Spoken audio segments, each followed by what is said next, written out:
A'udzubillahi minasyaitonirrajim. Bismillahirrahmanirrahim. Assalamualaikum warahmatullahi taala wabarakatuh. Alhamdulillah wassalatu wassalamu ala Rasulillah wa ala alihi wa ashabihi ajma'in. Asyhadu an la ilaha illallah wa asyhadu anna Muhammadan abduhu wa rasuluh. Allahumma salli ala sayyidina Muhammad wa ala ali sayyidina Muhammad. Subhanaka la ilma lana illa ma 'allamtana innaka antal alimul hakim. Rabbi shrah li sadri wa yassir li amri wahlul 'uqdatam min lisani yafqahu qawli. Allahumma zidni 'ilma warzuqni fahma. Rabbi yassir wa la tu'assir. Rabbi tammim bil khair. A'udzu billahi minasyaitonir rajim.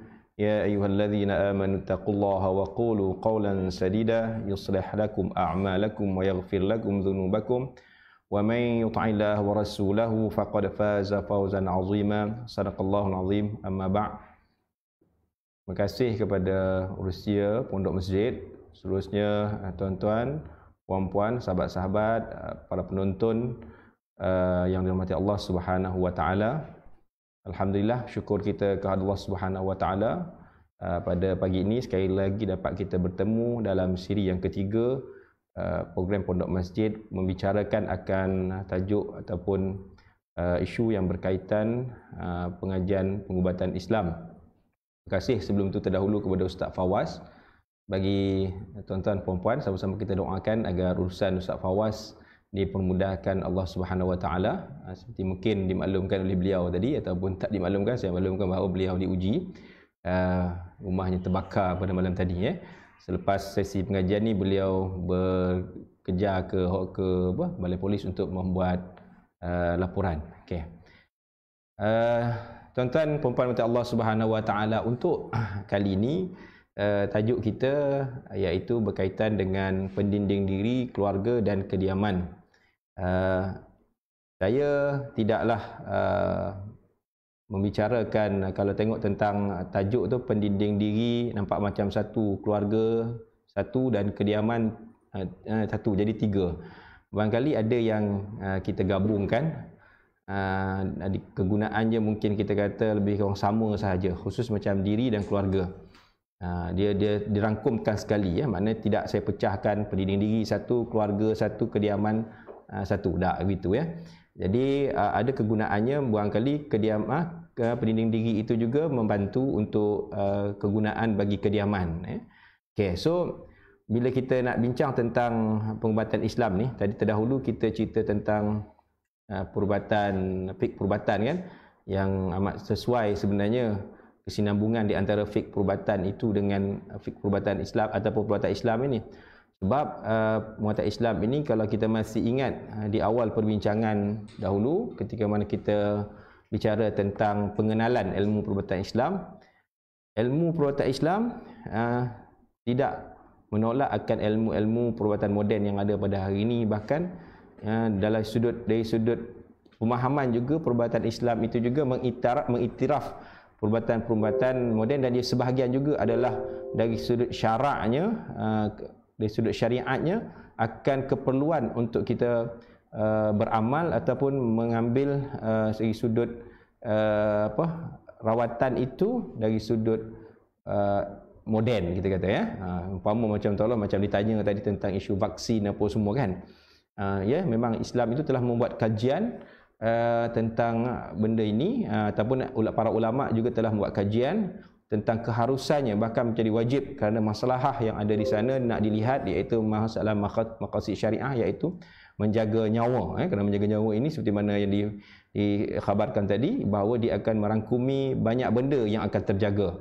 Sebab itulah kita bagi perubatan Islam yang benar-benar difahami, dia tidak menolak konsep perubatan moden yang ada pada hari ini. Bahkan kita pun saling kata orang tu melengkapi antara perubatan moden dan perubatan Islam sebagai ikhtiar untuk berusaha untuk mendapatkan kesembuhan daripada penyakit. Cuma dalam fokus perbincangan perubatan Islam, barangkali dia lebih dekat dengan perubatan yang berkaitan ataupun penyakit yang berkaitan dengan kerohanian. Jadi di sana kita memanglah sandarannya, iaitu keutamaannya, iaitu daripada ambilan rawatan itu daripada ayat Quran dan juga hadis Nabi yang ada doa-doa dan juga amalan salafus salih. Bahkan ayat yang dibacakan ada tadi dalam fiqh perubatan tadi, diceritakan bahawa fasalu ahla dzikri in kuntum la ta'lamun, kan? Maka bertanyalah kamu kepada ahlinya sekiranya kamu tidak mengetahui. Baik.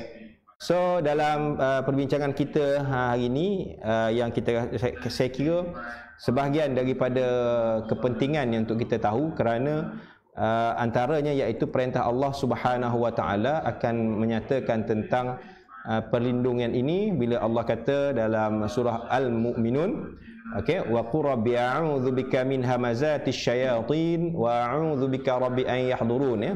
Dan katakanlah, wahai Tuhanku, aku berlindung kepadamu dari hasutan syaitan, dan aku berlindung kepadamu wahai Tuhan supaya syaitan itu tidak menghampiriku. Okey.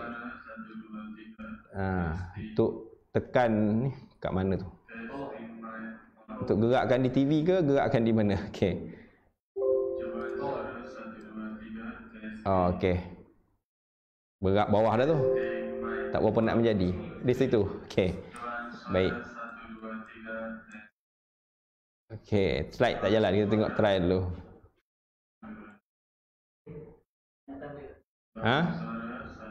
Okey, alright. Oh tak, di slide tu tak keluar ayat Qurannya, tak apa, nas yang dalam bahasa Arabnya, tapi kita tengok terjemahan dekat situ, ya. Okey, baik, ada technical sikit dari sudut nak menggerakkan slide tu. Okey. Tapi tak apalah, kita duk faham bahawa ia ada satu perintah Allah Subhanahu wa taala untuk kita mohon perlindungan, sebab kita ini memang ada musuh. Yalah, na'udzubillah lah, minta jauh lah daripada musuh. Kalau sebut musuh ni lebih dekat, kita kata musuh manusia yang jahat lah, ya, yang nampak ni. Tapi ada musuh yang disebut dalam Al-Quran, dan juga begitu juga hadis Nabi. Bahkan Nabi sendiri pun diganggu. Kita ada musuh yang tidak nampak, iaitu daripada syaitan, yang kerja dia untuk memang menyesatkan manusia. Sesat ni bukan sesat sebarangan. Dia nak, kalau boleh kita ni kufur, kan?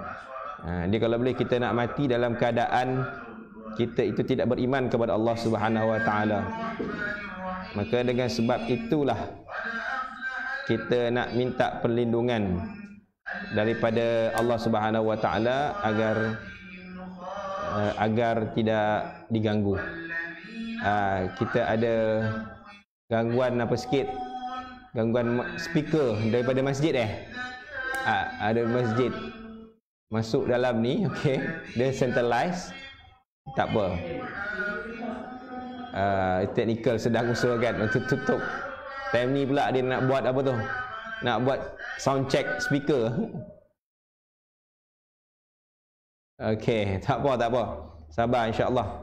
Apapun tuan-tuan perempuan ni, saya ucapkan tahniah lah, kan. Terus setia. Mungkin hari ni ada program-program yang lain. Ambil masa dulu sebelum kita pergi ke majlis-majlis seperti undangan perkahwinan ke, apa ke, kenduri kendara ke. Saya pun ada juga lepas ni pergi kenduri juga, kan. Tak apa, insya-Allah kita lajakkan jika perlu. Tapi insya-Allah slide saya ni tak banyak, termasuk muka tajuknya 12 slide ya. Tapi bimbang juga satu slide jadi 10 minit, kan. Jadi panjang lah dia. Okey? Boleh? Okey. Jadi syaitan itu dia memang akan menghampiri kita lah, kan. Dia akan datang, selalu disebut datang daripada depan, belakang, atas, bawah, Saya tak rasa subuh gini kita ni tak diganggu syaitan. Mesti diganggu, kan. Mungkin barangkali gangguan itu tidaklah dalam bentuk mungkin gangguan yang kritikal, Masuk kritikal tu dia masuk dalam tubuh badan manusia sehingga menyebabkan kita mungkin hilang ingatan, kita kata hilang kawalan 100% ataupun separuh daripada itu tindakan kita.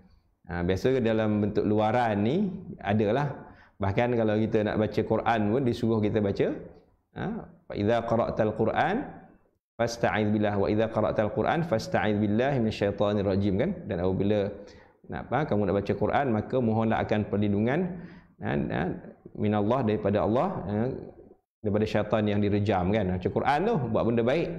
Umpama kalau selalu sebut kalau dalam solat susah, macam mana dapat khusyuk, kan.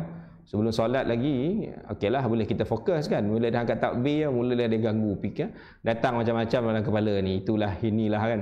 Itu adalah gangguan-gangguan daripada syaitan. Maka kita disunatkan untuk kita baca surah An-Nas sebelum kita mengangkat takbir tu. Okey, baik. So kita tengok ada insya-Allah tak banyak pun 7 benda ya, 7 doa peninding ini yang barangkali sebahagiannya kita dah tahu. Cuma bila ada kita kata amalan tu dia adalah kaifiat yang mana diajarkan oleh para ahli salafus salih, yang mana lebih kata orang tu nak kata mujarab lah mujarab, lebih dekat lah. Sebab amalan ni dia tak kisah pun apa-apa pun asalkan dia di amalan yang baik kan. Kalaulah kita kata nak tidur, Nabi ada sebut dalam hadis tu, hendaklah kamu baca kan 3 kul tu, baca di tapak tangan, tiup di seluruh anggota badan, kita akan jumpa nantilah. Okey, itu hadis Nabi, sunnah Nabi memang disuruh begitu, itu pun orang tak buat. Tapi paling tidak waktu-waktu lain pun bila ada ulama ataupun ada salafus salih yang mengajar yang agak ringan, agak mudah, agak senang diingati, maka kita pun buatlah. Okey, so bila sebut amalan yang pertama ni, kita ingat bila sebut benda-benda tentang ayat Quran ni, ada doa-doa ni nak jadi amalan. Amalkan. Amalan ni satu benda yang kata orang tu kena berterusan lah sebolehnya. Jadi bila sebut muawizat, dinamakan muawizat yang pertama ni disebut sebagai pelindung-pelindung. A'udzubillah itulah aku berlindung kan. Jadi dalam hal-hal yang kita kata memang dalam sunnahnya tadi tu adalah kaedahnya macam mana kita nak buat supaya menepati kan, dan kita kata istilahnya lebih mujarab lah. Walaupun dari soal kita membaca tu keutamaannya dah dapat pahala dah, itu paling penting lah kan. Baru dapat pahala kerana idea sunnah Nabi. Tapi alangkah baiknya kalau kita boleh aturkan amalan tersebut seperti mana yang telah diajak oleh baginda sallallahu alaihi wasallam ya. Jadi umpama macam contoh yang pertama ni, dia kata apa? Cara beramal tu kalau sebolehnya unjurkan kaki ke arah kiblat. Kenapa kaki ke arah kiblat? Ada sebab lah. Sebab antara contoh kita boleh ambil segi logik akalnya, kerana kalau kita tidur tu, kalau kita baring tu, biasa kalau kita tengok orang jenazah kan, kaki tu dikiblatkan, tapi bukan kiblat tu kepala tu di ke bawah, kepala tu lebih tinggi. Kepala tu lebih tinggi. Bermakna kalau kita bangun, bukan bangun, kita akan seolah kalau kita bangun tegak kan, kita seolah muka kita itu akan menghadap ke kiblat. Kita tidak menghadap ke tempat lain. Itu sebab tujuannya kaki kita tu menghadap ke kiblat. Bukanlah kata tak beradab, tidur tu menghadap kaki itu menuju ke kiblat kan, mengarah ke kiblat, bukan tak dia tinggikan sikit sebab kita tidur ada bantal. Walaupun hasrat kita, hajat kita tu yang betulnya tidur tu mengereng kan, lambung kanan tangan kita tu masa kita tidurlah. Bermaknanya kalau kita dalam keadaan terlentang, sebaiknya kepala kita tu tinggi sikit. Okey, baik, itu dia. Jadi bila dah unjukkan tu, angkatlah tangan, duduk dululah, duduk, bukannya baring waktu duduk. Ada dulu orang cerita, orang tanya kan, orang tua kata kalau nak tidur, dia tanya kat kita, dah pergi basuh kaki belum? Basuh kaki belum kan. Tapi sebenarnya sunatnya sebelum tidur tu berwuduk tapi sebenarnya kadang-kadang tujuan orang tua buat isyarat macam tu, dia nak bagi tanda bahawa barangkali kita masuk ke toilet tu bukan sekadar basuh kaki, maknanya ambil wuduk. Jadi mungkin isyaratnya begitu, mungkin tak dijelaskan, tak dihuraikan benda tentang basuh kaki tu ya. Jadi amalan berwuduk sebelum tidur adalah satu amalan yang digalakkan dalam Islam lah. Okey. Jadi dalam keadaan kita berwuduk dah tu nak tidur, kemudian kita pun duduk kat tempat tidur kita, ada kata setengah, memang ada hadisnya pun kita tahu bahawa kibaskan tempat tidur. Kan kita barangkali sebelum kita tidur ada benda lain yang kat tidur, kibas kan, kemudian kita duduk atas tu, kaki kita menghadap ke kiblat tu. Kita mulakanlah dengan, kalau nak boleh dengan bacaan-bacaan yang lain pun tak ada masalah. Ada amalan orang kata dia baca suratul mulk sebelum tidur, kan, walaupun kita tahu suratul mulk tu elok dibaca pada setiap malam ya. Ataupun beberapa surah yang lain seperti surah As-Sajadah ataupun surah Al-Waqi'ah ya, dia baca dalam sekitar 15 minit ya. Tapi jangan elakkan buat masa kita baring. Kalau baring, kalau kita baca time tu tak silap, Quran tu tak terbang ke mana kan. Baik kita duduk dululah kan. Kalau rasa malas sangat, bersandar dulu Tapi biasanya kalau siap nak tidur tu, kalau jenis yang tak ada lampu tidur tu, dia memang tak akan baca dalam gelap. Kalau baca dalam gelap pun cepatlah tidur kan. Tapi kalau ada lampu tidur kat tepi kita tu, mungkin kita boleh guna lagi lah kan lampu tidur tu dengan cahaya yang ada. Tapi kalau biasa baca hari-hari, insya-Allah tak perlu Quran pun boleh kan, dia dah jadi hafal, dia dah terbiasa jadi benda tu menjadi satu habit kepada dia, mulazamah dia, istiqomah dia dalam beramal sebelum tidur. Okey. So hari ni pun orang pun kalau dah gelap pun boleh baca, kalau dia tak apa, kalau dia tak hafal pun kat handphone lah, handphone kan ada cahaya kat tab tab yang besar-besar tu, tulisan handphone kecil kan, Quran Android lah, Quran Jakim lah, macam-macam ada, boleh baca dekat situ je. Jadi sekitar berapa minit 2-3 surah ni kalau nak baca, kedua-duanya lebih kurang sama, ketiga-tiga surah lebih kurang sama je panjangnya, lebih kurang lah. So, kalau muluk mungkin 2 muka setengah sikit, 2 muka setengah, hampir 2 muka setengah. Kalau surah As-Sajadah 3 muka. Kalau surah Al-Waqi'ah dalam 3 muka juga, 3 muka lebih sikit lah. So lebih kurang dalam 3 muka ni, kalau kita dalam sekitar orang yang baca lancar, dan sekitar mungkin 7 minit kan. Kalau dirangkumkan ketiga-tiga surah je tanpa sangkut apa, mungkin dalam sekitar 15 minit. Boleh sebenarnya ya. Okey, kalau baca surah, lepas tu dituruti dengan bacaan Al-Mu'awwizat lah. Kalau dia ada masa yang agak selesa lah, mungkin dalam keadaan tak berapa nak mengantuk lagi. Tapi saya yakin kalau kita tak susah nak tidur, buka je Quran, insya-Allah senang tidur kan. Baca je Quran, baca je zikir, senang tidur. Melainkan ada penyakit lah. Tapi kalau dia buka majalah-majalah hiburan, saya ingat susah nak tidur kan. Yalah, majalah hiburan macam-macam ada dalam tu kan. Baca je Quran, baca je buku-buku ilmiah, senang je tutup mata Sebab saya dah buat, saya tahulah kan. Okey, jadi dah kita buat tadi tu, caranya, kaedahnya yang diajar iaitu dah baca 3 surah tu, tidak termasuk surah Al-Fatihah lah ya. Maknanya kalau kita baca Fatihah, kita angkat tangan baca 3 kul, kita bagi 3 kul lah biasanya tak.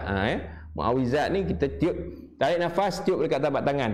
Tiup sampai habis, lepas tu tiup, lepas tu lepaskan nafas, tiup kat tapak tangan. Okey kan. Tahan, okey, tiup, betul. Tahan, tahan sikit, lepas tu sama masa kita nak apa tu, tarik nafas dulu, tiup dulu, kemudian tarik pula, kemudian masa kita sapu kat atas badan, kita lepaskan perlahan-lahan. Begitu ya, satu badan. Di anggota-anggota alat sulit jangan sapulah, elakkan sapulah, sebab kita baca ambil barakah ayat Quran tersebut. Mudahkan faham kan, slide tu ada, nak catat, tak catat boleh dapatkan slide ni, ataupun kalau nak bantu rakan-rakan di Facebook tu, boleh tulis dekat situ, ataupun snap, boleh letak gambar, snap elok-elok kan, gambar boleh share dekat Facebook tu. Okey, so yang keduanya, kita ni dia hadisnya saya kata tadi, mungkin boleh kita tengok hadisnya berkaitan dengan dalil, berkaitan dengan amalan yang disebut sebagai mu'awwizat ni sebelum tidur.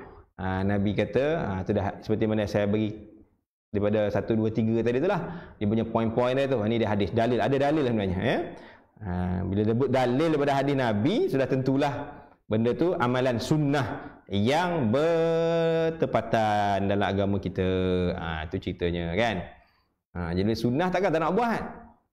Tapi kalau boleh sunnah tu biarlah kita dahulukan dulu, seperti saya kata tadi, eloknya kita pergi ambil wuduk dulu kan, kibahkan tempat tidur, tu lebih baiklah. InsyaAllah tidur kita pun dalam keadaan lena, insyaAllah sampai ke subuh. Bukan lena sampai ke subuh gajah, tu lain. Ada juga orang lena juga sampai ke subuh gajah. InsyaAllah niat sebelum tidur tu kita pun doa kan, doa tidur kan, pun baca doa pun dapat pahala juga kan. Lepas tu dah kita baca bismikallahumma ahya wa amut, ataupun Allahumma bismika ahya wa amut kan. Kita pun sebut amut tu kan, dengan nama Allah aku hidup dan aku mati. Ni nak mati ni kan, takut besok betul mati-mati betul kan. Tapi bila kita dah jaga pada tidur, khususnya pagi lah, jaga tengah malam pun tak apa kalau kita dah boleh jaga. Cakap doa tu, alhamdulillahillazi ahyana kan, ba'da ma amatana. Subhanallah, kita doakan puji-puji pada Allah, kita bersyukur pada Allah Subhanahu wa taala, ahyana, hidupkan kami, ba'da ma amatana, selepas mematikan kami sekejap tadi. Okey so itu di antara amalan-amalan yang baik-baik sebelum tidur. Sebab antaranya kadang-kadang orang duk cerita, mungkin pasti saya sebut kat sini ke tempat lain kan, Orang tanya, dia kata kalau tidur tu biasa ada istilah mimpi, ya tak? Mimpi. Mimpi apatah lagi mimpi yang menakutkan. Macam malam tadi dia datang jumpa ambil rawatan, dia kata dia mimpi bermain dengan ular. Subhanallah. Kan berapa kali main dengan ular. Saya kata ular tu buat apa? Dia kata dia tangkaplah ular tu kan. Sebaik tangkap tak sembelih ke, pergi buat gulai, nauzubillah lah. Dia mimpi main-main dengan ular beberapa kali. Ada tu setengah tu binatang buas kejar dia, ada lagi terjun bangunan, kerap sangat, bukan sekali-sekala. Jadi istilahnya gangguan lah pada tidur tu. Ya, bila kita kata gangguan, kalau boleh tak naklah gangguan, jadi menyebabkan kita tak cukup tidur. Jadi siang kita akan jadi penat lah. Termasuklah juga kalau kita kata pada kita sebut gangguan tu, dia ada melibatkan juga gangguan tidur yang kita kata mimpi ni.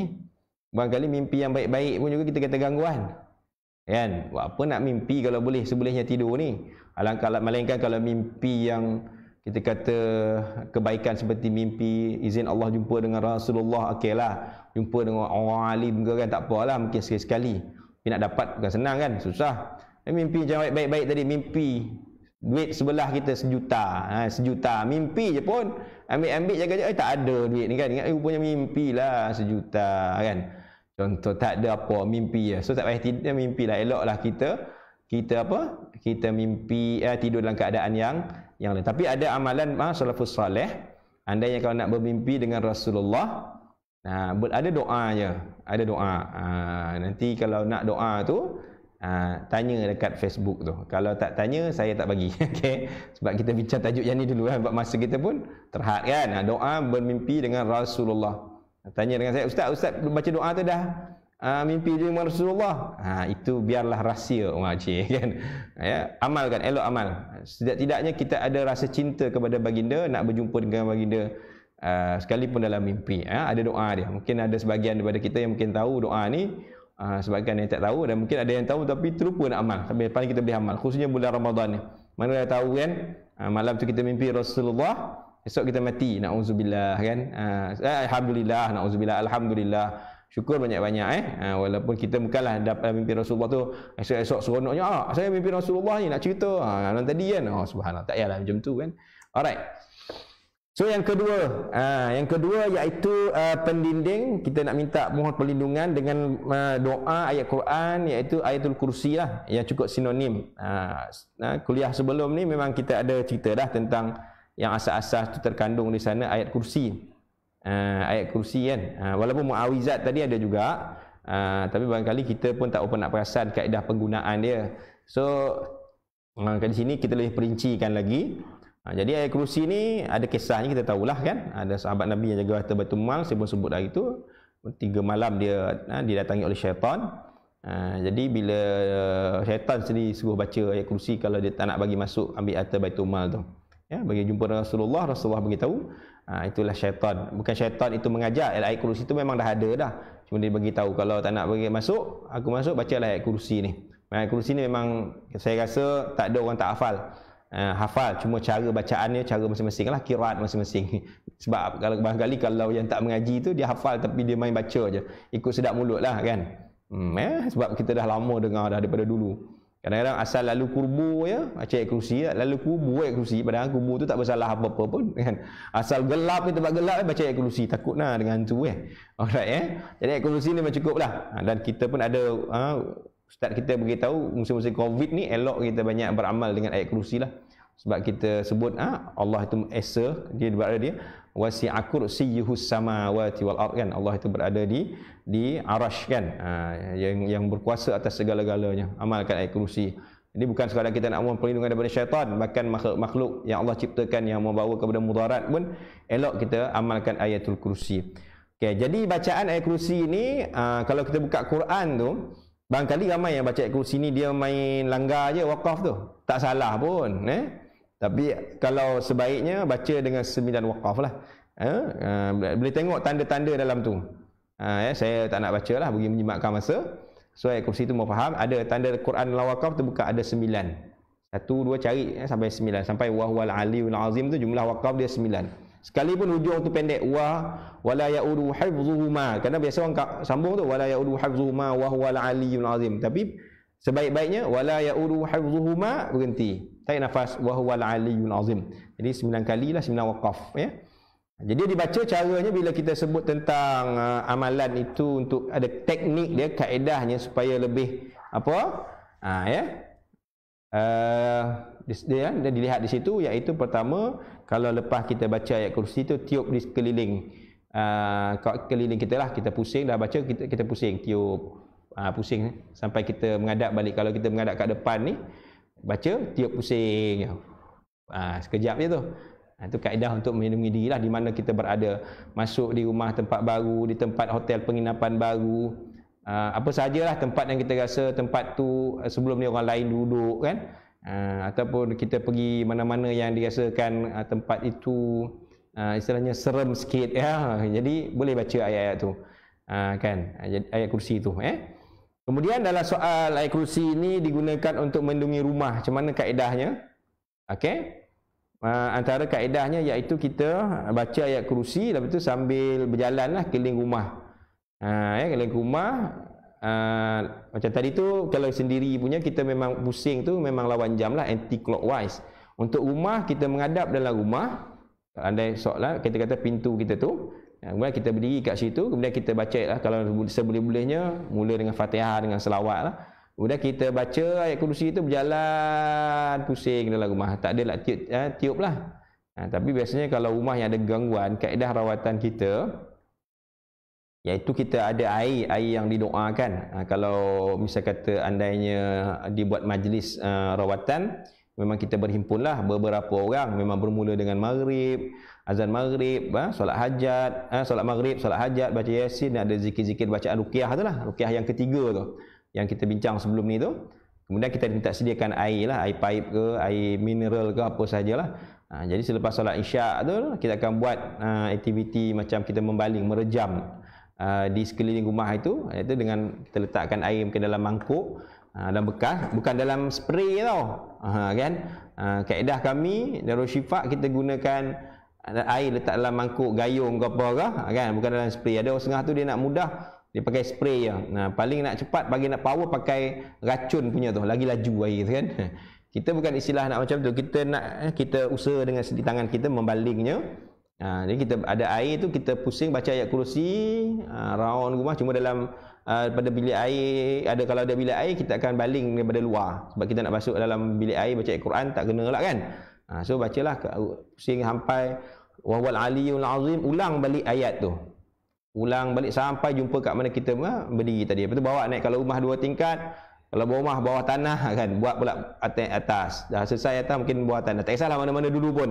Jadi maknanya ayat kursi tu tak berhenti, kita baca. Itu kalau nak gunakan tambahan dengan air lah, air yang telah mana kita doakan. Tapi kalau jangan pula sikit-sikit je ada bunyi sikit, bunyi guli lah, bunyi tarik meja lah kat rumah, kat atas, semua nak panggil untuk datang buat rawatan, tak payah. Selalu kalau saya duduk Putrajaya tu memang banyak lah, malam tadi pun ada ngadu, Ustaz rumah kat atas tu ada bunyi guli lah, bunyi tarik kursi. Saya kata saya duduk teres pun ada bunyi tu. Saya kata biarlah, makhluk ni ada kat mana-mana, asalkan bukan nampak depan mata kursi tu bergerak, guli tu golek-golek kan. Kan. Walaupun kat rumah kita ada guli congkak ke, kalau nampak jatuh dia bergerak-golek sendiri, ataupun tak nampak apa betul bunyi guli tu depan kat kita kan, tengah bunyi dapat bunyi jatuh. Itu je memang kita kena rawat. Tapi kalau kat atas tu biarlah rumah orang lain, nantaklah rumah kat atas tu barangkali tak ada penghuni kan. Tapi andainya kalau kita nak buat musim-musim Covid ni, kita pun tak nak pergi ramai-ramai ni kan, tak digalakkan kan. So kita bagi air doa, ambillah doa ni, ambillah amalan ni, buat sendiri, insya-Allah banyak berhasil sendiri. Sebab usaha tu kita sendiri yang buat. Buat. Kalau rasa-rasa rumah kita tak selesa ke apa ke, tak selesa sebab panas yang lain macam lah. Kalau panas memang sebab batu tu, pasang aircon selesai lah kan. Ya memang kata lain macam lah, orang masuk pun apa lain macam, rumah ni rasa macam seram je, macam masuk rumah hantu contoh lah kan. So kalau ataupun rumah baru kita baru duduk, rumah sebelum ni orang siapa duduk kita pun tak tahu. Kalau quarters tu kan, Putrajaya tu kan banyak. So ambil kaedah macam ni, buat baca ayat Fatihah selawat, kita buat sendiri je. Sebaik-baiknya waktu maghrib lah, waktu azan maghrib tu, kerana waktu azan maghrib tu biasanya syaitan berkeliaran. Buat tak lama pun, sekitar 5 ke 10 minit je. Kalau ramai 3 orang lagi cepat selesai. Okey, berikutnya Okey, ni penting jugalah kalau dapat diamalkan. Cuma yang ni ada agak sikit, kata orang tu mencabar sikitlah. Beramal membaca suratul Baqarah dalam rumah kita. Ni ada hadisnya. Makhluk yang kita selalu minta peninding ni tentunya makhluk halus, syaitan lah, iblis segala-galanya kan. Tapi macam yang saya pernah kata, itu kejahatan yang dilakukan oleh manusia ni pun kerana hasutan bisikan syaitan juga. Jadi ada dua. Saya kata bimbang lagi kalau orang buat jahat kan. Sebab orang buat jahat barangkali dia boleh menggunakan alat-alat yang berbahaya untuk mencederakan orang. Macam pengompak ke, mencuri ke apa kan. Tapi kalau makhluk ni sekali dia ganggu macam tu je, mungkin kita boleh ikhtiar dengan doa-doa lah. Ya. Tapi apa-apa pun dua-dua tu tetap musuh. Tapi musuh yang paling berbahaya iaitu syaitan lah, sebab dia adu mubin, sebab dia musuh yang nyata, yang mana kerja dia lebih bahayanya nak menyesatkan manusia, nak merosakkan akidah. Merosakkan akidah. Jadi bila kita tergelincir akidah, so kita boleh syirik kepada Allah Subhanahu wa taala. Jadi amalan suratul Baqarah ni eloklah. Cuma saya kata mencabarnya sebab apa, di kalangan kita ni mungkin ada yang tak berapa nak mahir baca Quran. Ni semalam pun kalau di wilayah Persekutuan kita dengar khutbah kan, Al-Quran petunjuk sepanjang zaman kan, dibagi peringatan persiapan kita di bulan Ramadan ni mesti kita bersahabatlah dengan Quran, belajar, cari guru Quran. Saya nak bahas tentang Quran ni panjang cerita pula kan. Tapi ambillah peluang belajar, bergurulah, bertalaqilah dengan guru. InsyaAllah ada kelebihan, dan pastikan kita usahakan untuk dapat sebutan-sebutan makhraj yang baik. Ini dah keluar pula kitab makhraj. Saya tak nak sebutlah kalau guru Quran yang mana-mana ni kan, tak nak bias kan. Yang boleh followers kepada guru-guru tertentu. Tak apa, silakan. Kalau diyakini silakan. Pasal buku tak ada masalah. Ada baru keluar buku makhraj huruf, siap tekan keluar suara lah pula. Tapi elok ada guru lah, sebab kadang bertalaqi lah. Dia hari ni kita banyak istilahnya mengaji tu, kemudahan yang ada guna online. Alright, saya pun ada juga mengajar Quran online, tak pun silakan. Tapi eloknya bukan sekadar kita mendengar saja, try sendiri, try and error sendiri, tak. Tapi sebaiknya kita lontarkan kalimah-kalimah Quran itu kepada guru. Maknanya bacalah, sekalipun online ada masanya kita baca ayat-ayat Quran tersebut. Dia dengar apa yang kita baca, maka kalau salah kita baikilah. Okey, suratul Baqarah ni, iqra'u suratul Baqarah kan fi buyutikum fa inna syaitan la yadkhulu baitan taqra'u fihi suratul Baqarah. Tu terjemahan dia lah.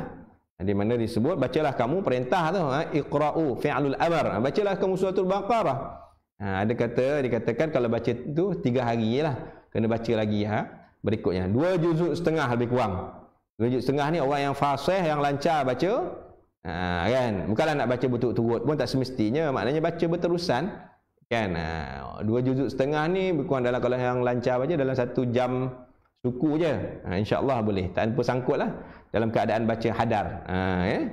Hadar dalam keadaan laju sikit, tapi 20 minit boleh dapat. Tapi kalau tadwir, kalau hadar laju lagi lah, laju macam anak-anak yang menghafaz Quran tu lagi laju hadar mungkin dalam 20 minit, kalau tadwir mungkin dalam 30 minit 40 minit. Okey lah tu 1 jam kan, lebih kurang masa tengok bola je kan, boleh baca. InsyaAllah untuk keselamatan kita, kebaikan kita, ketenangan kita duduk dalam rumah tu. Baiti jannati, rumahku syurgaku. Salah seorang lah buat, kalau nak buat satu keluarga pun bagus, tapi ada amalan ini. Okey, berikutnya, yang ketiga, ni surah Yasin. Ada yang pernah dengar tak amalan peninding surah Yasin, ayat 1 hingga 9 sahaja. Kalau sampai 9 tu kita tengok terjemahan dia kan, وَجَعَلْنَا مِنْ بَيْنِ أَيْدِهِمْ سَدًّا وَمِنْ خَلْفِهِمْ سَدًّا فَأَغْشَيْنَاهُمْ فَهُمْ لَا يُبْصِرُونَ. Dia nak guna untuk diri kita, keluarga dan harta benda lah. Walaupun saya tajuk kita ada kediaman, tapi kediaman ni juga ada kaitannya dengan harta benda. Apa yang ada dalam rumah kita tu, banyak harta kita kan. Kenderaan pun kata juga, parking kat mana-mana pun kalau kita keluar pun elok juga baca kenderaan. Elok baca ayat 9 ayat ni. Jadi amalan kalau kita keluar tu, kalau rasa-rasa perjalanan kita itu ada dibimbangi apa-apa berlaku, baca ayat ini insya-Allah. Apatah lagi ayat yang ke-9 tersebut cerita kisah bagaimana Nabi keluar kan, Nabi keluar ketika peristiwa hijrah, tidak dilihat nampak oleh kaum musyrikin. So macam mana nak buat tu, dia beritahu kat situ untuk berdiri penjuru rumah, katakan depan rumah, dia kata sebelah kanan sambil menghadap penjuru rumah. Satu lagi kiri iaitu kiri rumah kan. Baca Fatihah ya, dekat dengan surah Yasin sampai ayat 9. Sambil baca tu berjalan menuju ke penjuru satu lagi. Ikut macam biasalah kaedahnya lawan jam. Ya, jadi baca kombinasi ni, gabungan ni dari setiap penjuru yang mana mula-mula tadi ya, jumlahnya 4 kali. Macam mana pula rumah saya banyak lengkok Ustaz? Tak apa, ikut lengkok satu-satu. Maknanya banyak penjuru rumah dia. Rumah dia besar sangat kan? Jadi tak apa. Buat dia macam mana pun berada di setiap penjuru tersebut, mengalir ke penjuru tersebut kan.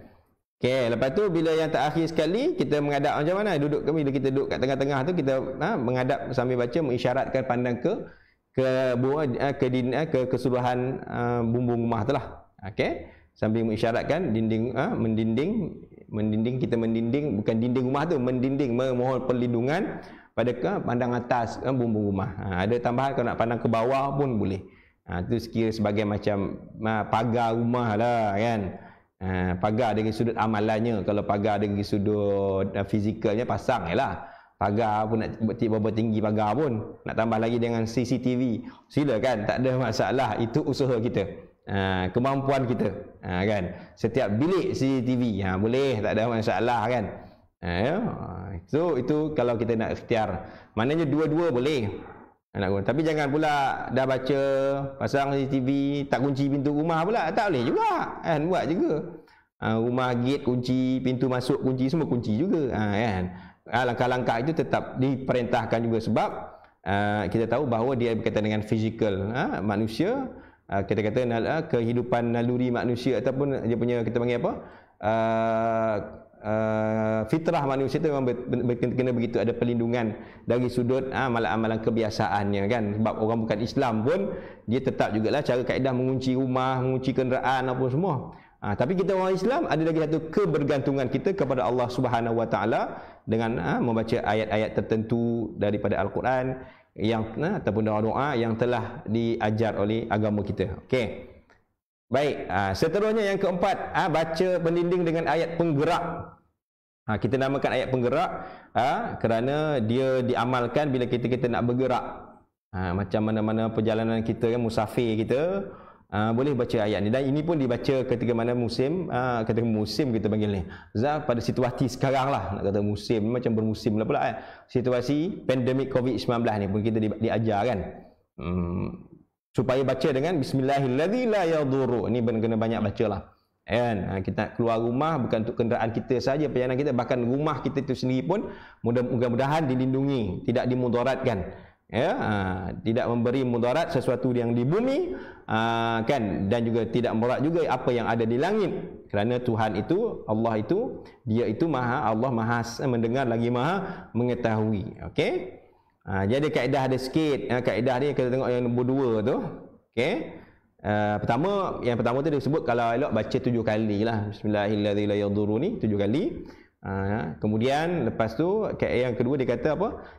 Kalau boleh bacaan tu biarlah berterusan. Jangan ada sangkut-sangkut. Tapi kalau tersekat, kalau ada tindak balas kita baca tu, elok rehat dulu. Apa kita kata tu?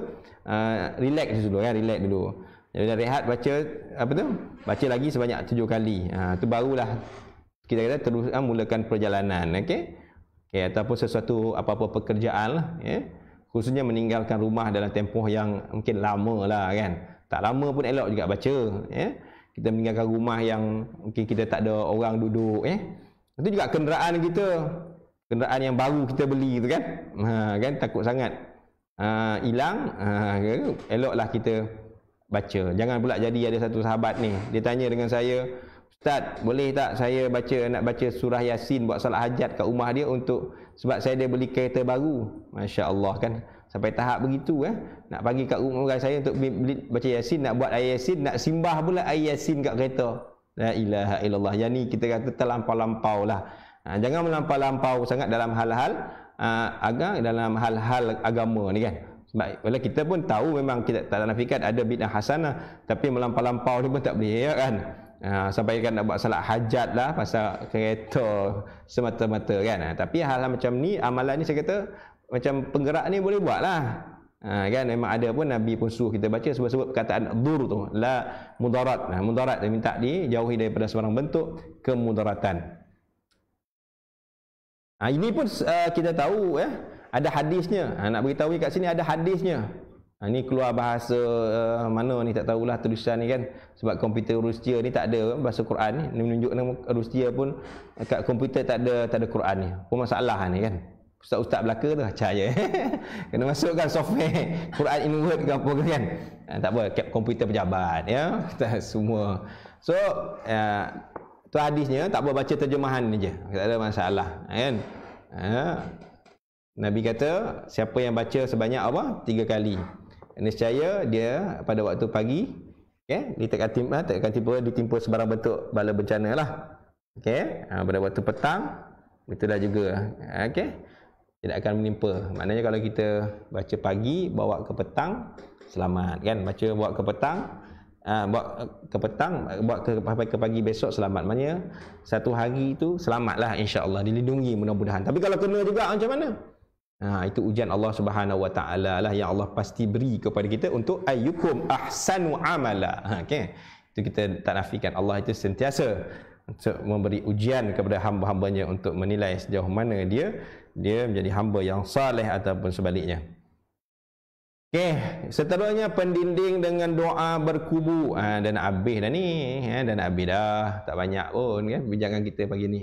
Tapi masa pun memang tak panjang mana, mudah-mudahan ada dapat manfaatnya. Tapi kita share nanti dalam bentuk soal jawab nanti kalau ada yang lain-lain kalau nak ditanya. Yang ni amalan salafus salih lah doa ni pun tak keluar macam mana nak buat ni, saya bacalah saya baca ni keluar alhamdulillah, ni keluar, ni boleh pula macam mana pula tadi tak ada. Mungkin yang ni saya guna picture kot, picture data. Yang ni saya guna adalah tulisan Arab dalam komputer ni. Minta maaf lah Rusia tadi berprasangka. Sebab mungkin picture dia tak tangkap lah. Yang ni saya type dalam tulisan Arab. Tapi tulisan Arab tak? Dalam komputer kita ada lah, kita panggil keyboard Arab tu. Tapi tu tadi tu kena ada software Quran in Word tak silap. Baru dia boleh baca Baik, so yang ni boleh amalkan. Tengok dia punya kandungan dia kan. Iaitu pertama kita minta dengan kita berlindungan daripada syaitan itu, dengan lepas tu kita kata tahassantu kan. Ayat dia pun istilah dipanggil kubu kan. Kubu ni istilahnya benteng lah, benteng yang kuat lah kan. Bila buat kubu, saya yakin sebut kubu banyaklah kalau kita tengok kesan-kesan peperangan, kesan sejarah tu, orang nak selamat dia berlindung dekat kubu kan. Kita nak berkubu dengan apa? Bihisni, aku berkubu ni dengan barakah, keberkatan tak lain dan tak bukan kalimah la ilaha illallah, tiada Tuhan yang disembah tiada Tuhan yang disembah melainkan Allah, Muhammad itu pesuruh Allah. Maknanya ayat ni pun kandungan dalam syahadah kita lah kan. Saya tak langsung, walaupun kita tak menyatakan syahadah, tapi perkataan la ilaha illallah ni satu zikir yang seafdal-afdalnya. Kan ada hadis Nabi, afdalu zikri fa'lam annahu la ilaha illallah. Cuma kita tambahlah sikit Muhammadur Rasulullah kan. Jadi kita baca ni macam mana nak buat tu?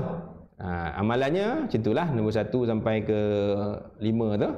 Diri kita ngadap ke depan, katakan kita beri ke utara. Mana utara? Lupa pula kan, tak kisahlah utara. Depan kita lah utara tak? Baca ayat ni kemudian tiup sehingga habis sehingga Nabi nafas kan. Baca tiup. Betul toleh pula ke kiri menoleh ke kanan kan. Nak pusing badan pun boleh, tak ada masalah. Pun buat sekali macam tu kan. Sama juga tiup, dah baca tiup kan. Lepas tu macam tu juga ke belakang, lepas tu sebelah tepi pula belah kanan jadi pusing macam itulah ya. Lepas tu yang ketujuh, tarik nafas, tahan nafas, kemudian embus. Dia mungkin ada yang akan bertanya, Ustaz macam mana dengan ayat kursi tadi apa semua? So boleh buat serentak, tak ada masalah. Nak buat semua sekali pun dalam keadaan macam ni pun okey, tak ada masalah. Tapi tak laratlah nak baca surah Al-Baqarah kan 2 jam kita sambung dengan ni, mungkin dekat sejam lebih 2 jam letih lah. Mana ambil yang utama dah, macam ayat kursi tadi, macam doa ni kan, macam bismillahirrahmanirrahim la yadhuru, tak ada masalah. kedua-dua, kesemua itu adalah yang baik-baik belaka untuk kita minta kepada Allah Subhanahu wa taala. Okey. Jadi maknanya nak bagi tahu amalan-amalan ni lebih fokus kepada amalan mohon perlindungan daripada gangguan makhluk halus. Kan? Tapi tak dinafikan juga dia boleh membantu dalam bentuk pendinding daripada makhluk-makhluk yang manusia yang jahat ni, pencuri, perompak apa semua. Ya. Ini ya. So memang betul kita ada bagi amalan ni, ada setengah orang tu rumah dia kerap dimasuki pencuri, walaupun barang yang hilang tu tak barang yang mahal pun. Kadang tak ada hilang pun, tapi suka sangat pencuri masuk kat rumah dia. Kita pun tak pasti kenapa, wallahu alam. Jadi kita pun bagilah amalan ni. InsyaAllah, alhamdulillah. Dan tempoh berapa, 2-3 bulan dia kata tak ada lagi dah pencuri masuk rumah dia. Mungkin pencuri nak masuk rumah orang lain, termasuk rumah dia juga kan. Kan seronok sangat nak masuk rumah dia. Elok pula tu waktu time kadang-kadang dia tak ada tu, tahu je dia tak ada kan. Macam masuk tu kadang-kadang tak disangka-sangka masuk tu macam mana. Kan? Maksudnya kadang kalau ikut pintu dapur ke kan, dah kunci elok-elok dah pun boleh masuk juga. Entah macam mana kan, kerap. Jadi bimbanglah, takut masa dia masuk ada orang ni lagi pula kan, takut dia tersempak, takut melibatkan nanti kecederaan kan, dia boleh mencederakan apa semua. Ya, jadi benda-benda. Tapi kita bimbanglah, takut kalau pencuri tu manusia betul tak apa, takut pencuri tu makhluk lain. Itu yang kita risau tu kan. Jadi dia akan jadi bertimpa-timpa lah pula. Okey, so dah habis dah. Okey, dah habis dah. Okey. Tu ada dalam sekitar 10 minit lagi kot. Ada soalan tak? Mana soalannya? Okey. Saya tengok dekat Facebook saya jugalah. Komen semua hadir dia 58 orang yang sedang menonton. Okey, ada soalan tak? Kita dekat online ni dia memang delay sikit lah ya. Saya tunggu soalan tuan-tuan, perempuan kalau nak bertanya. Ya, waktu online ni mungkin sekitar 57-58 orang kadang-kadang, tapi kadang-kadang lepas tu yang ada dalam grup dalam Facebook tertutup ni cecah 3,000 orang mungkin dia akan tengok pada waktu-waktu yang lain lah. Okay? Walaupun di kalangan peserta ni ada yang pilih pengajian, tapi tak apa. Okay, so ada soalan nak tanya tak? Hari ni memang sepi dengan soalan lah kot, sebab dah nak Ramadan kot. Kan? Ada soalan tak? Ya. Sebab saya follow, kalau tengok dia punya mula dia tu ada time kan, 48 minit. Jadi kita cuba untuk completekan 1 jam lah. 1 jam perbincangan kita ni. Merangkumi penghujungnya ada sesi soal jawab. Ada soalan? Masuk rumah baru ke? Ya, bolehlah amalkan benda ni. Buat sendiri je. Tak perlu nak apa. Slide boleh share? Boleh, tak ada masalah. Dan soalan bila umat menggunakan wakaf. Cerita wakaf ni. Kita cerita perubatan Islam. Kita bagi ahli yang lain jawab tentang wakaf. Kan? Ke dia tengok kuliah lain, dia tanya soalan dekat sini. Okay? Oh, soalan Ustaz bawah tadi. Okay. Dah jawab dah. Okay, dah jawab. Ada soalan? Okay, kalau tak ada soalan, saya tak tutup lah dulu. Saya mungkin barangkali boleh saya share-share cerita-cerita dalam permasalahan yang berlaku dalam masyarakat kita lah, kaitan dengan pendinding ni ya. Pertama, okay, ada soalan masuk dah. Assalamualaikum Ustaz. Okay, kalau mau tanya, kalau nak istiqamah buat amalan baca Al-Quran, kalau saya semakin banyak amalan makin istiqamah, badan saya semakin sakit sampai saya histeria, sampai maksurat pun tak boleh saya buat. Kalau saya tak beramal langsung, badan saya rasa sihat. Okey. Ada tak doa untuk saya kekal istiqamah tanpa diganggu oleh jin dalam badan? Okey. Sebenarnya di situ nak bagi pahala lebih dekat puan tu. Kan? Ya. Sebenarnya kita rasa sihat je, sebenarnya tak sihat pun. Tak sihat dari sudut rohani, yang kerana apa? Kita kurang dah jadi beramal. Bila kita beramal banyak dalam keadaan kita sakit tu, maknanya pahala lebih banyak. Itu sebab bila kita kata rawatan ni, kita memang kita elok beramal sendiri tu, masa kita lah urus sendiri kan. Kita banyak baca Quran, baca apa semua. Tapi ada sometimes, satu masa mungkin barangkali kita boleh boleh untuk bertemu dengan perawat-perawat yang mahir lah untuk kita mungkin dari sudut merawat kita tu. Memang ada sebab perubatan ni memang ada perlu kita jumpa dengan perawat. Ya, kita mungkin tak mampu untuk mengawal tu. Kita kadang-kadang soal amalan ni kadang-kadang kita baca satu. Maka jumpa dengan perawat tu kadang perlu kepada sesi khidmat nasihat juga. Ya, tapi pada saya kesakitan yang datang tu kalau kita bincang pada peringkat awal lah itu merupakan suatu rahmat Allah Subhanahu Wa Taala. Yang menjadikan sepatutnya kita makin kuat dengan menempuhi ujian ini dan makin banyak beramal. Kita tahu realiti kehidupan kita ini bukan di sini. Kan realiti kita, ya, matlamat kita yang utama di akhirat tu. Maka makin kalau kita diuji penyakit, dikuatkan, ditambahkan dengan amal-amal kebaikan, berarti kita makin banyak ingat pada Allah Subhanahu Wa Taala, pencipta atas segala. Tapi kalau kita tak sakit, kalau kita lupa, lagi pula kita rugi sebenarnya. Ya. Tak apalah sakit tu. Kalau makan ubat pun atau makan apa? Ubat satu ni makanan tambahan. Ada dipanggil sebagai healing process. Kan? Proses pemulihan. Tindak balas kepada ubat-ubat tersebut. Ada Quran Ruqyah pun begitu juga. Tapi kita alangkah bersyukurnya kita dapat sedemikian sebenarnya. Orang lain tak dapat. Amalan dia tak sebanyak kita. Tanya yang sihat-sihat lah. Kalau kita pun dah mengakui kita sihat. Tapi dengan tak baca, apa good erti tanpa kita beramal dengan baca ni, kadang-kadang keadaan kita sihat di dunia. Baik kita, kalau boleh sihat tu biar banyak beramal lagi bagus. Tapi dalam keadaan kita sakit, kita ingat Allah, erti banyak ingat Allah, tentulah kita akan diberkati. Okey, baik. Betul ke Ustaz? Sesi awal dah terang, antaranya tak pakai kemenyan. Macam mana nak tu baguslah tu ada yang jawab tu. Kan.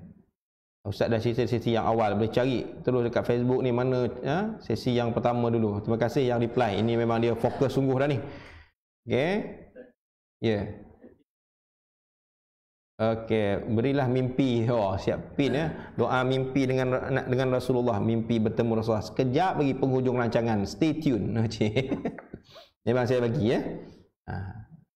Jap, dah tanya tu, dah letak kat situ siap pin tu, memang saya kena bagilah. Okey. Mana tadi kat atas tu, macam mana nak bezakan pengamal perubatan Islam yang mengikut syariat dan tidak mengikut semasa melakukan perubatan. Saya rasa saya pun dah cerita dekat sesi yang pertama itu, boleh tengok. Okey. Apa kelebihan beramal dengan manzil? Manzil ni nama-nama macam kita belajar asas ruqyah sebelum ni pun, dia nama-nama je. Tapi tak kisahlah nama apa, baik manzil ke apa kita panggil maksurat ke, segala-gala tu nama. Tapi apa pun kalau tengok kandungannya kalau Quran, doa-doa yang warid, yang mana kita fahami maknanya tidak mensyirikkan Allah apa semua, maka semua tu tetaplah amalan yang baik. Jadi menamakan sesuatu tu tak ada isu pun, tak ada masalah pun.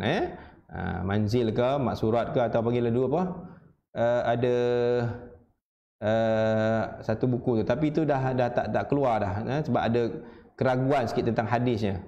Apa yang dikeluarkan tu, apa nama buku tu, saya pun dah lupa dah. Banyak dulu orang amal dan tu ada surah-surah, doa-doa, cetakan Penang dulu tu, Pulau Pinang lah, lupa. Siapa ingat boleh tulis, ada di rumah saya dulu ada banyak apa benda buku tu. Buku tu kecil lah, saiz poket. Okey, so ada berapa minit lagi? Ada sikit lagi. Terakhir penutup hajat Ummu Aliyah Sakinah. Doa mimpi. Nak tulis kat mana? Saya tak tulis kat sini ya. Itu mungkin saya tulis, kalau nak tulis besok nanti saya tulis dekat dalam slide akan datang lah kalau saya ingat, insyaAllah. Doanya berbunyi Allahumma. Okay, senang. Ini diajar oleh Tuan Guru almarhum Datuk Harudin. Allahumma, ya Allah ya Tuanku, arini itu yang lagu Waida tu lah. Arini tu. Arina, dia lagu je Arina. Arini ni ara, perlihatkan. Ni tu panjang. Akulah, saya. Arini, A-R-I-N-I. Kalau boleh tulis Arab lah. Tulis Rumi ni tak ada masalah. Dia doa je. Kalau Al-Quran tak elok lah, tak apa, nak cantik kalau kita tulis dalam keadaan Rumi. Kalau doa Arini panjang lah. Ni wajah kekasih, wajah kalau kita kekasih, wajah Okay? Wajah. Faham tu senang tu. Wajaha waw jim ha wajha nabiyyika. Taulah nabi. Ka tu siapa? Ka tu kamu, engkau ya Allah, dirimu ya Allah, wajah nabimu. Kan? Wajah nabimu wa habibika, dan kekasihmu. Kita kata Allah tu mu lah kan. Engkau tu macam kasar sangat tapi maksud dia sama je. Engkau ya Allah biasalah kan. Mu itu pun istilah yang kita guna. Jadi dalam Arab panggil ka. Okey. Nabiyika wa habibika tadi. Siapa nabi kita? Nabi engkau ya Allah. Nabimu ya Allah, iaitu Muhammad sallallahu alaihi wasallam. Okey. Fi Miami, bukan Miami. Miami tu dekat mereka tu. Manami. Fi tu faya fi dalam. Fi manami. Mim nun alif. Mim ya panjang macam arini tadi. Manam ni mimpilah. Yanam tu tidur, manam. Manam tu mimpi, ya. Okay, tu manam tu boleh diterjemahkan tidurku juga. Tidurku, ya, boleh juga manam, manam. Okey. Kalau mimpi ahlam, tak apalah, manami, maksudnya tidurku. Yanam pun tidur, manam pun tidur. Okey. So Allahumma, sekali lagi perkataan yang pertama, Allahumma arini, walaupun nampak macam satu perkataan, satu kalimah, tapi sebenarnya dua kalimah lah. Perlihatkan ku. Dua perkataan tu kan. Tapi dari segi tulisan Arab dia bergabung tu, jangan nampak macam satu lah. Wajah nabiyyika. Yang keempat, walaupun sebenarnya itu adalah gabungan nabi dengan ka. Okey? Nabiyyika wa habibika. Wa tu satu dan wa tu satu dan. Wa habibika, habib kekasihmu. Kan? 6. Muhammad sallallahu alaihi wasallam tu kira satu lah tu, ya. Fi dalam ataupun di manami, ya. 9 lebih kurang 9 lah kalau gabungan daripada perkataan tu. Senang je nak ingat. Siapa boleh tulis, kalau boleh tulis kat kertas, tangkap gambar, share dalam tu kan, boleh share kan. Oh, ada yang tulis dah. Terima kasih Ustaz Kuzaihan. Cuma tak ada baris, ya. Boleh baris sendiri. Allahumma arini wajha. Ha tu buang satu, ha pedas tu. Wajha. Wajha. Bukan ha pedas tau. Ha besar. Wajah lah, wajah. Bukan ha pedas. Wajha.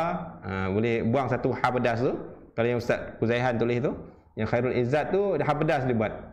Nabiyika wa habibika Muhammad sallallahu alaihi wasallam fi manami. Alright, itu saja. Okey, mudah-mudahan ada manfaat dia. Boleh share teruskan kepada kawan-kawan kita untuk beramal dengan doa-doa ni dan di doa-doa yang lain. InsyaAllah kita teruskan nanti perkongsian seterusnya pada siri akan datang pada 2 minggu lagi. Pada hari ini 3, 10, 17, Ini 3 kan? 3, 10, 17 bulan. InsyaAllah panjang umur, beri kesihatan. Ya, sekadar itu mohon maaf di atas kekurangan. Jadi terima kasih kepada semua yang setia memandang, memerhatikan dengan memberi komitmen. Okey, mudah-mudahan ilmu yang kita perolehi ini menjadi sebagai kata orang tu penambah baik dalam kehidupan kita. Qul qauli hadza wa astaghfirullahal azim. Assalamualaikum warahmatullahi taala wabarakatuh. Jumpa lagi.